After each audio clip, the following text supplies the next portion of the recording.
खुदावंद मसीह यस्सू में मेरे अजीजों, मैं खुदावंद मसीह यस्सू के जिंदा मुबारक नाम में आप सबको सलाम अर्ज करता हूं और आज की इबादत में आपको वेलकम कहता हूं।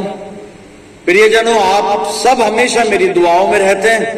खुदा का फजल आप सबको हमेशा हमेशा महफूज रखे। आज के अच्छे दिन के लिए और इस आत्मिक संगति के लिए परमेश्वर का धन्यवाद करते हैं। अजीजों, खुदा बाप ने हमें एक और मौका इनायत फरमाया कि आज हम उसके जिंदा मुबारक कलाम पर मनन करने के लिए तैयार हैं। और प्रभु ने आज जो वचन मेरे और आपके सीखने के लिए दिया है वो पौलुस के द्वारा लिखी कोई दूसरी पत्री और जो कुरिन्थियों को लिखी गई, हम कह लें दूसरा कुरिन्थियों की दूसरी पत्री 5 अध्याय 6 से 10 पद मैं आपके सामने पढ़ रहा हूं। आप अपनी बाइबल में देखिए। बस हमेशा हमारी खातिर जमा रहती है और ये जानते हैं कि जब तक हम बदन के वतन में हैं, खुदावंद के यहां से जिला वतन है, क्योंकि हम ईमान पर चलते हैं ना कि आंखों देखने पर। गरज हमारी खातिर जमा है और हमको बदन के वतन से जुदा होकर खुदावंद के वतन में रहना ज्यादा मंजूर है। इसी वास्ते हम ये हौसला रखते हैं कि वतन में हो ख्वाजिला वतन, उसको खुश करें, क्योंकि जरूर है कि मसीह के तख्ते अदालत के सामने जाकर हम सब का हाल जाहिर किया जाए, ताकि हर शख्स अपने उन कामों का बदला पाए जो उसने बदन के वसीले से किए हों, ख्वाह भले हो ख्वाह बुरे। खुदावंद की बरकत उसके पाक कलाम के पढ़े जाने पर और सुने जाने पर हो, आमीन। आइए दुआ करें। खुदावंद मसीह यस्सू में हमारे प्यारे आसमानी बाप, ये वक्त है तेरे जिंदा मुबारक कलाम पर मेडिटेशन करने का। पिता परमेश्वर, हम में से हर एक को पाक रूह का मसा अता फरमा कि हम पवित्र आत्मा की अगुवाई में होकर तेरे पाक कलाम को सुने, समझे और अपनी जिंदगियों में इसको जज्ब करें और आगे चलकर इसको अपनी जिंदगियों में अमली जामा पहनाएं। प्यारे खुदावंद, हमारे चारों तरफ अपने पाक फरिश्तों की सेना का बाड़ा बांधना कि शैतान हमें किसी भी तरह से दखल न दे सके। प्यारे खुदा बाप, सारी बातों में हमें तैयारी अता फरमा कि वचन रूपी बीज जब हमारे दिल की जमीन पर गिरता है तो हमारी जिंदगियों में जड़ पकड़े और बहुत सा फल लाने वाला हो। अपने आप को हर तरह से तेरे हवाले करते हैं पिता परमेश्वर, और ये प्रार्थना तेरे प्यारे पुत्र अपने उद्धारकर्ता प्रभु यीशु मसीह के जिंदा और मुबारक नाम के वसीले से मांगते हैं। सुन और कबूल कर ले, आमीन। अजीजों, एक बार फिर परमेश्वर का धन्यवाद करते हैं आज के इस अच्छे समय, अच्छी संगति के लिए। और अभी जो मैं आपके सामने पढ़ रहा था पौलुस रसूल का दूसरा खत कुरिन्थियों के नाम है, कुरिन्थियों की दूसरी पत्री 5 अध्याय 6 से 10 पद मैंने आपके सामने पढ़े और इसकी 9वीं आयत को मैं दोहराने जा रहा हूं। 9वीं आयत 9वें पद को आप अपने बाइबल में देखिएगा। दूसरा कुरिन्थियों 5 और 9 में क्या लिखा है? मेहरबानी साहब अपनी बाइबल में देखें। यहाँ पे लिखा है, इसी वास्ते हम ये हौसला रखते हैं कि वतन में हो ख्वाह जिला वतन, हम उसको खुश करें। अजीजों, हिंदी वर्जन सुन लीजिए। इस कारण हमारे मन की उमंग ये है कि चाहे साथ रहें चाहे अलग रहें, पर हम उससे भाते रहें, हम प्रभु यीशु मसीह को भाते रहें। अब मेहरबानी से इंग्लिश वर्जन में भी इसको सुन लीजिए, क्योंकि बहुत से लोग हैं जो इंग्लिश के बाइबल को इस्तेमाल करते हैं। देखिए यही पद इंग्लिश में किस तरह से लिखा हुआ है। Therefore we make it our aim, whether present or absent, to be well pleasing to him। हमारा उद्देश्य ये है, हमारा एम ये है कि चाहे हम प्रेजेंट हो एब्सेंट हो, यानी चाहे खुदावंद मसीह यीशु के साथ हो चाहे खुदावंद मसीह यीशु से अलग हो। हम एक्चुअली में खुदावंद मसीह यीशु से अलग होने की बात तो ये नहीं कर रहा है, लेकिन इस दुनिया में जब हम प्रभु यीशु के साथ हैं और जब इस दुनिया में नहीं है, ये कहना चाह रहा है। वो दुनिया की बात करता है कि हम दुनिया में हो या ना हो। प्रभु यीशु मसीह के साथ तो हमेशा संगति है, पौलुस की भी और हर एक ईमानदार की। लेकिन जो एब्सेंट और प्रेजेंट की बात जो वो कर रहा है वो दुनिया के बारे में कहता है कि चाहे हम दुनिया में रहें या ना रहें, चाहे हम साथ रहें अलग रहें कहीं भी रहें, लेकिन हम प्रभु को भाते रहें, हम प्रभु को भाते रहें। अजीजों, पौलुस ने अपनी जिंदगी का जो मकसद बनाया है और जो उद्देश्य बनाया है, क्योंकि उर्दू वर्जन में जो लिखा है ना कि चाहे वतन में हो या जिला वतन हो, चाहे हम वतन का मतलब वो देह की बात कर रहा है कि हम चाहे देह में हैं या नहीं है, क्योंकि जब तक आदमी जिंदा है उसको माना जाता है वो जिंदा था, वो घर में था, वो दुनिया में था, वो हमारे बीच में था, वो संसार में था।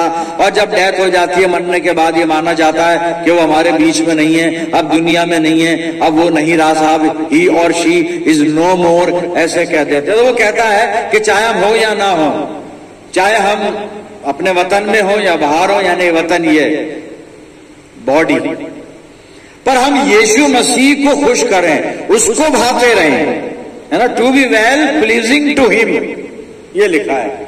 हम उससे भाते रहें, हम चाहे परिस्थितियां कुछ भी हो, हालात कुछ भी हो, स्थान कैसा भी हो, हम कहीं भी रहें। और अगर मैं संक्षेप में कहूं, कह रहा है कि हम जिंदा रहें या मर जाएं, पर यीशु मसीह को भाते रहें।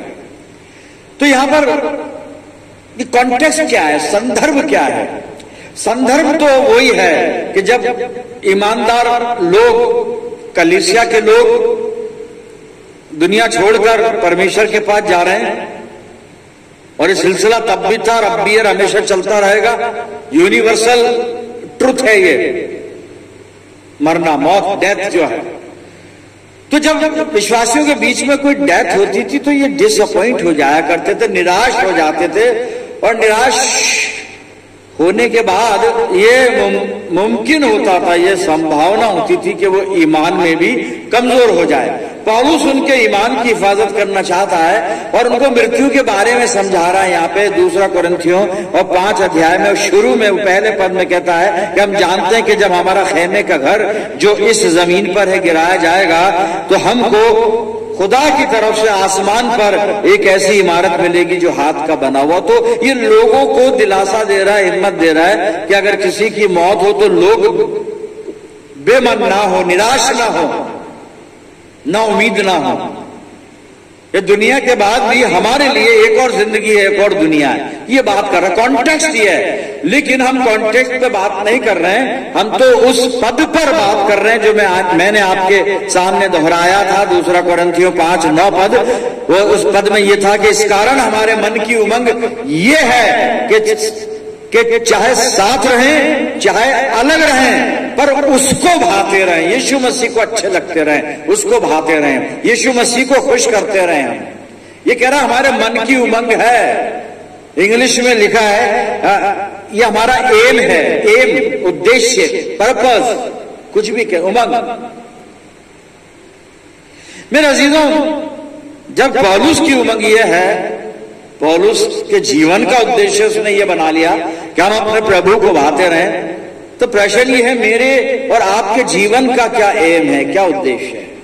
कि कभी हमने सोचा, इस बात पर गौर किया कि चाहे हम यहां रहें या ना रहें, या दूसरे अल्फाज में अगर कहें कि हम जिंदा रहें या ना रहें, पर उसको भाते रहें, उसको खुश करते रहें।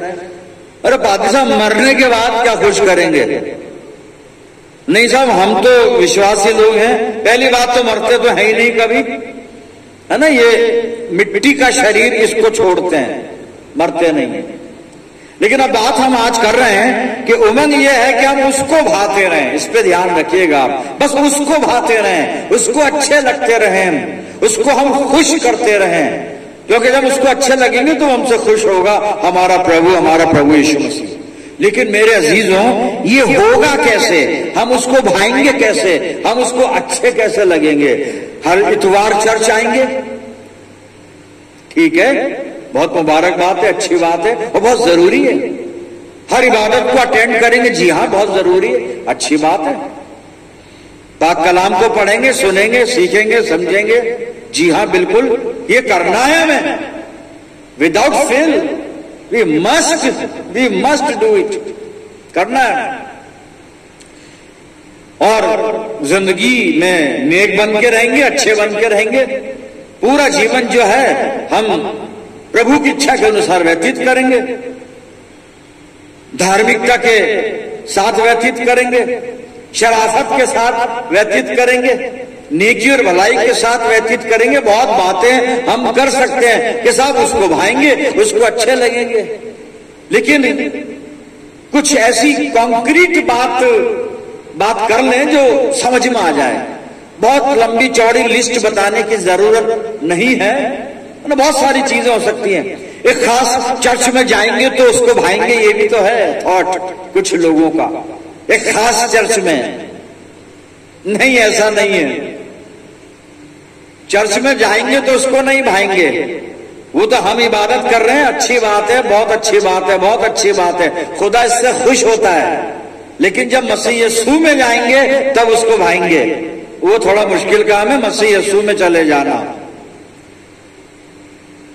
खैर, बहुत सारी चीजें, बहुत सारी बातें, हमारे बहुत जवाब है हमारे पास कि हम ऐसे भा सकते हैं उसको, ऐसे भा सकते हैं उसको, और बड़े अच्छे अच्छे सोशल काम करेंगे तो उसको भाएंगे हम, अच्छे लगेंगे उसको। कलीसिया में एक्टिव रहेंगे तो उसको भाएंगे। कई जवाब हो सकते हैं, लेकिन कुछ कॉन्क्रीट बात होनी चाहिए जो थोड़े से अल्फाज में समझ में आ जाए। जी, सिर्फ मैं 4 पॉइंट बाइबल में से निकाल रहा हूं और मैं भी सीखूंगा आपके साथ कि उसको भाएंगे कैसे भाएंगे उसको। और एक बड़ी कॉमन वर्ड्स है जो कई बार मैंने बोली है, आज उसको थोड़ा गहराई से हम समझने का प्रयास करेंगे। और वो जो आयत है वो पतरस ने लिखी है, पहला पतरस पहला अध्याय और 15वें पद में वो कहता है कि पर जैसा तुम्हारा बुलाने वाला पवित्र है वैसे ही तुम भी अपने सारे चाल चलन में पवित्र बनो। मैंने कई बार इस आयत को दोहराया है, आज इसको थोड़ा सा समझने की कोशिश करेंगे। भाई, हम सारे चाल चलन में पवित्र हैं, खुदा बाप सारे चाल चलन में हम पवित्र हैं।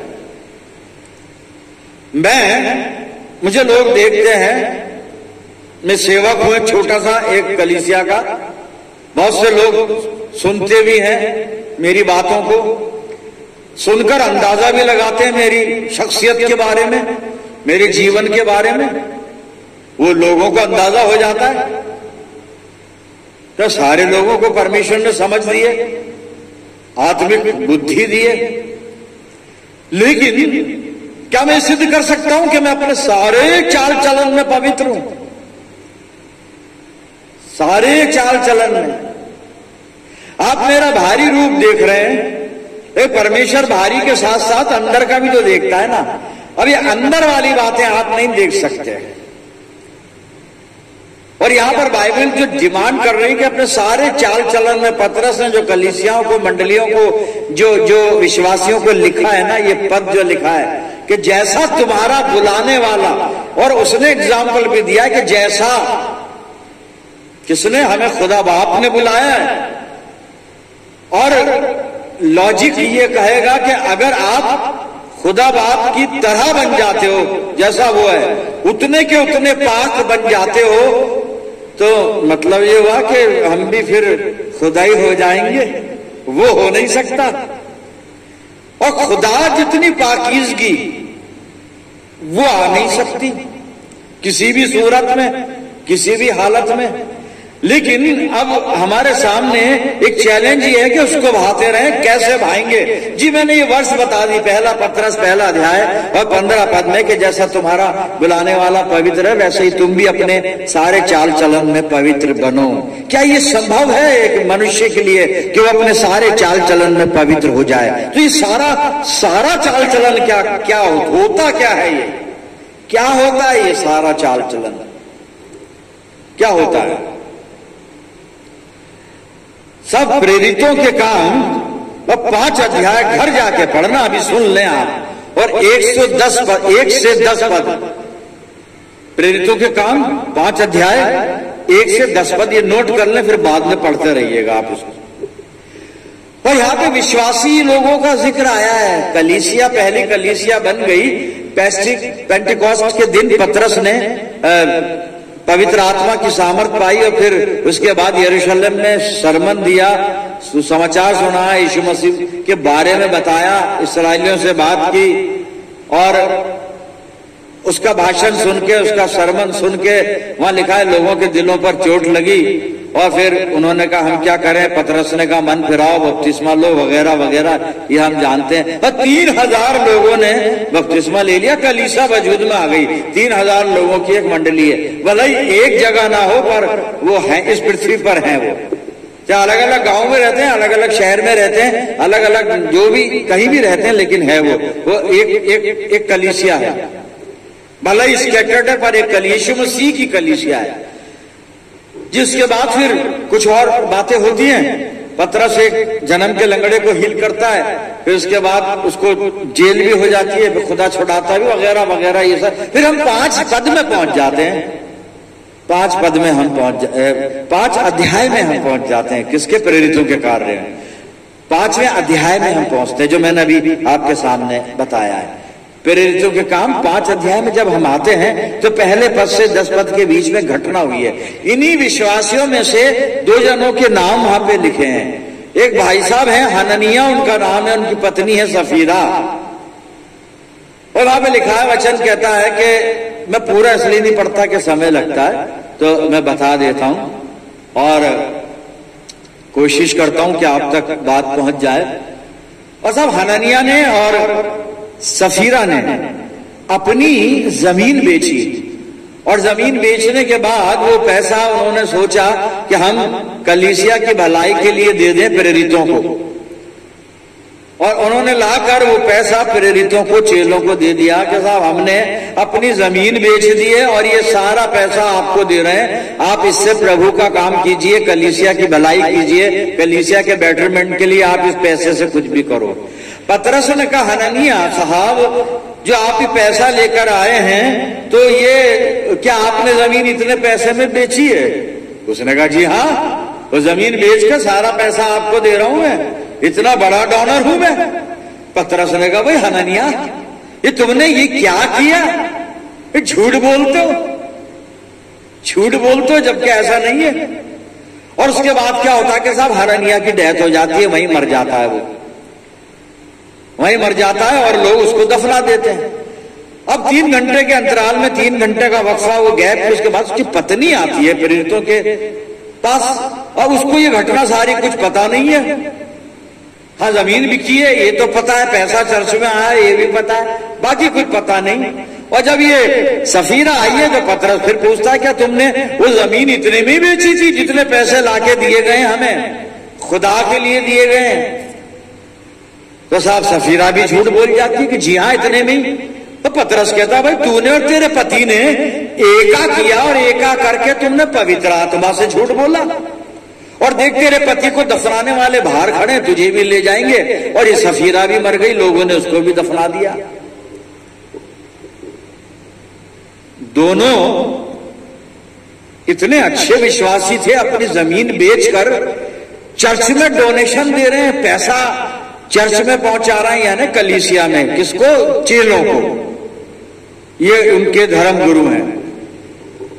अब पादी साहब इससे बड़ा डोनेशन और क्या हो सकता है? इससे बड़ा अच्छा काम क्या हो सकता है? इससे बड़ा सैक्रिफाइस क्या हो सकता है? और इससे इससे इससे बड़ा एक अच्छा मसीह जीवन क्या हो सकता है? अपनी संपत्ति बेचकर पैसे दिए जा रहे हैं चर्च में। अरे साहब बात बाइबल कर रही है, पूरा चाल चलन, अपने पूरे चाल चलन में पवित्र बनो।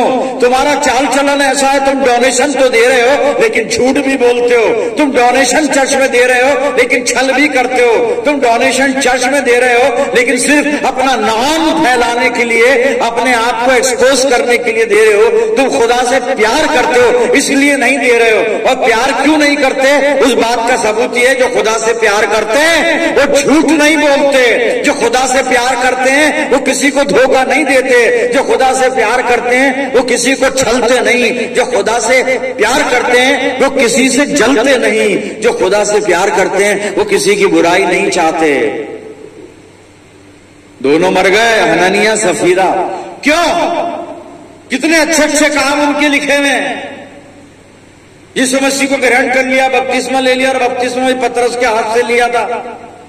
और वो लोग तो डुबकी का बपतिस्मा देते थे साहब, बपतिस्मा भी ये था। फिर मर गए, एक साथ मर गए 3 घंटे के गैप में। हुआ क्या, ये सारा चाल चलन अगर एक जरा सा गुनाह आ जाए जिंदगी में फेल हो जाता है साहब। बाइबल रिक्वायर करती है टोटल कमिटमेंट। ये ऐसे नहीं चलता। 99% नहीं चाहिए खुदा बाप को, उसको 100% चाहिए साहब। हम 99% पे जी रहे हैं। मैं तो ज्यादा बता रहा हूं, 99% पे अभी कोई नहीं पहुंचा है, कोई नहीं पहुंचा है। चलो मैंने बता दिया, कोई बात नहीं।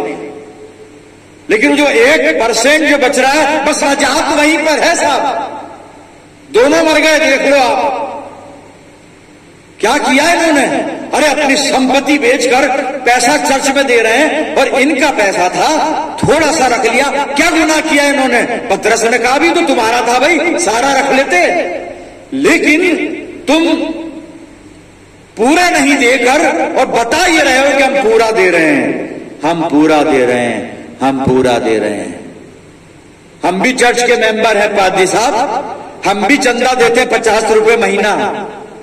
एक तो ये शब्द ही बड़ा अजीब है, ये हिंदी भाषा का है चंदा। चंदा शब्द ही बहुत गलत है, लेकिन अब जो भाषा है, भाषा को तो मैं बदल नहीं सकता।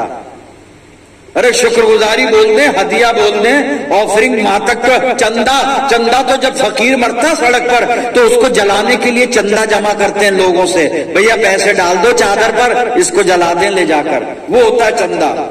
लेकिन अब क्योंकि भाषा की बात है और भाषा हिंदी में वही है चंदा। तो वैसे दान है हिंदी में, पर हम दान नहीं बोल के सीधा चंदा बोलते हैं। हालांकि दान भी नहीं। किसको दान दे रहे हैं आप। खुदा को दान देंगे हम क्या इतने बड़े दानी हैं जो खुदा को दान देंगे। हम तो एक तुच्छ सी भेंट, ये शुक्रगुजारी धन्यवाद है ये जो दे रहे हैं, वो है, कुछ नहीं दे रहे हैं। अरे टाइड भी दे रहे हैं, टाइड भी कुछ नहीं दे रहे हम। टाइड में क्या है क्या टाइड में 1-1 लाख रुपए अगर तनख्वाह है महीने की और 10,000 दे रहे हैं, तो ये बहुत ज्यादा है क्या। ये तो पहली क्लास का सबक है, ये पुराने नियम का टाइड दसवांश। अब तक तो हमें MA PhD के लेवल पे आना चाहिए था। पर चलिए जो भी है, जैसा भी, पूरा चाल चलन, पहली चीज साहब जब आएंगे उसको, ये पूरे चाल चलन में फेल हो गए और हम ऐसे हो जाते हैं फेल, हम इस तरह फेल हो जाते हैं। सावधान रहें। मैंने उदाहरण दिया है आपको कि कहते किसको है पूरा चाल चलन, इसको कहते हैं। ये चूक गए एक जगह और वो चाल चलन पूरा पवित्र नहीं था साहब, दंड भी मिल गया। पहली चीज जब उसको भाएंगे हम। एक दूसरी चीज और है, आपको ये संसार को डिस्कार्ड करना पड़ेगा। डिस्कार्ड का मतलब इसको छोड़ना पड़ेगा साहब। पैसा दुनिया कैसे छोड़े हम। अच्छा हमारे यहाँ संन्यास आश्रम तो है नहीं कि घर बार छोड़कर और सब कुछ छोड़कर और हिमालय की तलेटी में जाकर और पेड़ के नीचे एक टांग ऊपर करके खड़े में, ये है नहीं, ये नहीं है। इससे फायदा नहीं होगा ना सृष्टि को, लोगों को।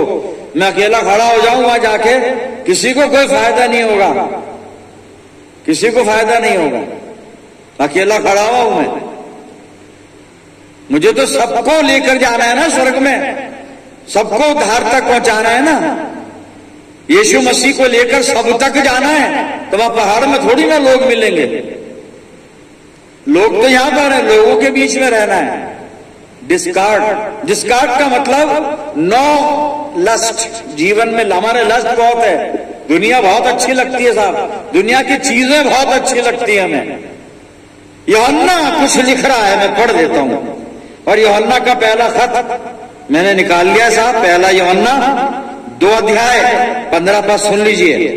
तुम ना तो संसार से और न संसार में की वस्तुओं से प्रेम रखो।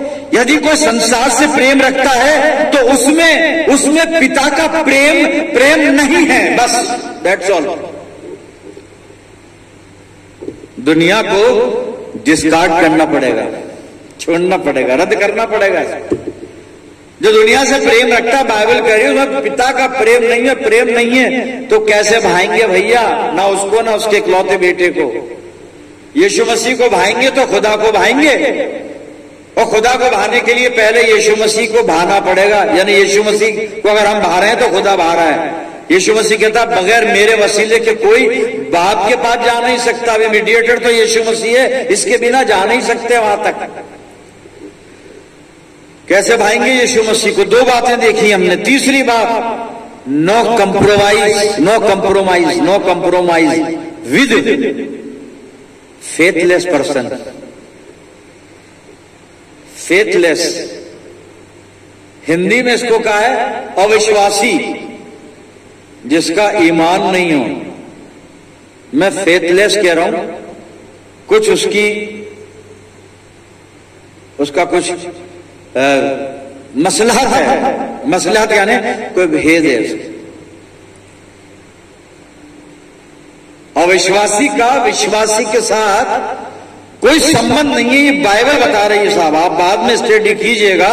2 कुरिन्थियों 6 अध्याय और 14 और 15 पद, बहुत सारी बातें वहां पे लिखी हैं। मैं पढ़ना नहीं चाहूंगा क्योंकि मैंने 4-5 बार ये बातें अक्सर अपने सरमन में ये इस्तेमाल की है, लेकिन आज कॉन्टेक्स्ट ये है कि हम भाएंगे कैसे उसको कैसे भाएंगे। इसलिए यहां पे बाइबल ये कह रही है कि तुम परमेश्वर के प्याले में से शैतान के प्याले में से एक साथ नहीं पी सकते। वहां तो वो 3-4 बातें लिखी हुई है कंप्रोमाइज में, कि हम कंप्रोमाइज कहां करते हैं। वही कंप्रोमाइज नहीं करना है। मैं फेथलेस इसलिए कह रहा हूं कि उसमें विश्वास है ही नहीं, अविश्वासी है वो। विश्वास होता तो वो जिंदगी के मालिक प्रभु यीशु मसीह से जुड़ा होता, क्योंकि विश्वास तो वही मिलेगा ना। यीशु मसीह कहता है जो मुझ पर ईमान लाए वो जीता रहेगा, और जो ईमान नहीं लाएगा नाश हो जाएगा, क्योंकि फेथलेस, विश्वास नहीं है। तो हमारा अविश्वासी के साथ साथ कोई संबंध नहीं है। हम संबंध बना लेते हैं, हम उनके साथ साझेदारी कर लेते हैं, कंप्रोमाइज हो जाता है हमारा, और बहुत सारी चीजें हम उनके साथ कर जाते हैं। बड़ी गहरी बात है, मैं बहुत ज्यादा उसको बताना नहीं चाहता, और जो समझदार है वो सब समझ रहे हैं मैं कहना क्या चाहता हूं। और उसको पढ़िएगा जरूर आप, है ना। इसको 2 कुरिन्थियों और 6 अध्याय और 14 और 15 पद को आप जरूर पढ़िएगा। तो ये 3 चीजें हैं, तब हम उसको भाएंगे। पहली चीज हमने देखी थी कि हम पूरा चाल चलन अपना पवित्र कर लें, कमी ना रह जाए इसमें। दूसरी देखी थी हमने कि दुनिया को डिस्कार्ड करना पड़ेगा, हमें इसको कंडेम करना पड़ेगा दुनिया को, क्योंकि दुनिया पसंद आई नहीं और हम दुनिया में गर्क हुए नहीं, दुनिया में डूबे नहीं।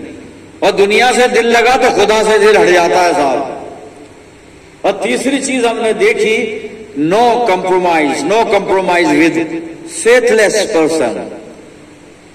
फेथलेस, अगर मैं यूं बोलूं अदर फेथ, तो फेथ आ गया ना। हम फेथ की बात ही नहीं कर रही है बाइबल। अविश्वासी, जो विश्वास ही नहीं है, उसमें विश्वास ही नहीं है। अब ये अविश्वास किस पर नहीं है? प्रभु यीशु मसीह पर विश्वास होना चाहिए, प्रभु यीशु मसीह पर। बाइबल यीशु मसीह के बारे में बात कर रही है, बाइबल प्रभु यीशु मसीह के फेवर में बात कर रही है, बाइबल प्रभु यीशु मसीह के संदर्भ में बात कर रही है, बाइबल प्रभु यीशु मसीह की शिक्षा को बता रही है, बाइबल प्रभु यीशु मसीह की पसंद नापसंद को बता रही है। जो यीशु मसीह को पसंद है मुझे वो काम करना पड़ेगा मेरे से, तब उसको भाएंगे। फिर चौथी और आखिरी बात, उसको कैसे भाएंगे। मैं वहीं चलता हूं 2 कुरिन्थियों में। अब पढ़ने की बारी आई है। 2 कुरिन्थियों 6 अध्याय और 17-18 पद सुन लेते हैं क्या कह रहा है यहां पे जी। सुनिएगा 2 कुरिन्थियों 6:17-18 पद। इसलिए प्रभु कहता है उनके बीच में से निकलो और अलग रहो। किनके बीच में से? फेथलेस पर्सन, कोई भी हो सकता है, कोई भी हो सकता है ना। तो प्रभु कहता है उनके बीच में से निकलो और अलग रहो, और अशुद्ध वस्तु को मत छुओ, तो मैं तुम्हें ग्रहण कर लूंगा, तो मैं तुम्हें ग्रहण कर लूंगा। आगे सुन लीजिए 18 पद में, और मैं तुम्हारा पिता होऊंगा और तुम मेरे बेटे और बेटियां होगे। ये सर्वशक्तिमान प्रभु परमेश्वर का वचन है। तब उसको भाएंगे, उनमें से निकल जाओ, उनमें से निकल जाओ, जो भी गलत सोसाइटी गलत लोग हैं निकल जाओ उनमें से, अलग हो जाओ उनमें से। और तब प्रभु कहता है कि तब मैं तुम्हारे बीच में चलूंगा, फिरूंगा, मैं तुम्हारा पिता होऊंगा, तुम मेरे बेटे और बेटियां होंगे। आप चाहते हैं उसके बेटी बेटी बनना? जब दुआ करते हैं ना, आए हमारे बाप, ऐसा लगता है मैं उसका बेटा हूं। नहीं साहब, बोलने से बेटा नहीं होता, तो बाप की मर्जी को पूरा करता है वो बेटा होता है। मैं दुआ करती हूं आए हमारे बाप, तो बोलने से बेटी नहीं होती, जो उसकी मर्जी पे चलती है वो उसकी बेटी होती है। तो खुदा कह रहा है कि मेरी बात मान लो तो मेरे बेटे बेटियां होंगे। मेरे अजीजों, हम पूरी तरह से उसको भाने लग जाएं, पूरी तरह से उसको भाने लग जाएं, और पवित्र आत्मा हमारी अगुवाई करे कि हम अपने प्रभु यीशु को भाते रहें, चाहे एब्सेंट चाहे प्रेजेंट, चाहे यहां रहें चाहे अलग रहें, हम यीशु मसीह को भाते रहें। और खुदा बाप करे पवित्र आत्मा की अगुवाई हमें दे, पवित्र आत्मा की सामर्थ हमें दे, समझ हमें दे पाखरू की, कि हम इन बातों का ध्यान रखें। छोटी बातें हैं, 3-4 पद अभी हमने देखे थे, लेकिन जब ऐसा करेंगे तो उसको भाएंगे, उसको भाएंगे, और उसको भाएंगे तो बाप और बेटा हमारे जीवन में आएंगे।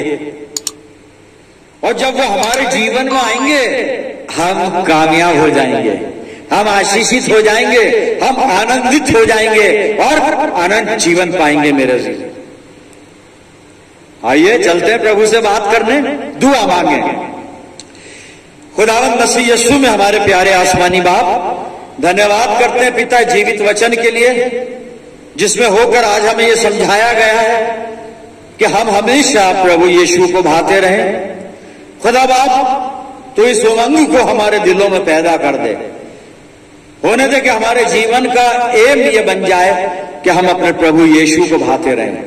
खुदा बाप, हमें अपनी राहों पर चलना सिखा, हमें अपनी आज्ञाओं का पालन करना सिखा प्रभु, ताकि हर हाल में हम अपने प्रभु को भाते रहें। प्रभु जी, अपनी जिंदगियों को तेरे इख्तियार में देते हैं। परमपिता परमेश्वर, मैं दुआ करता हूं जितने प्रियजन, ये मेरे अजीज खुदावन जो इस वक्त दुआ में मेरे साथ हैं, प्यारे खुदा बाप, मैंने इनमें से बहुत से अजीजों को तो आज तक देखा भी नहीं, मैं जानता भी नहीं, लेकिन ये सब मेरे अपने हैं। खुदा बाप, मैं इन सब अजीजों के लिए दुआ करता हूं कि इन अजीजों पर तेरी शफकत, रहमत और बरकत का साया हमेशा बना रहे। परमपिता परमेश्वर, इनको अपनी बेशुमार आशीषों से तृप्त कर प्रभु, और हम सब मिलकर पूरे आलम के लिए दुआएं खैर करते हैं।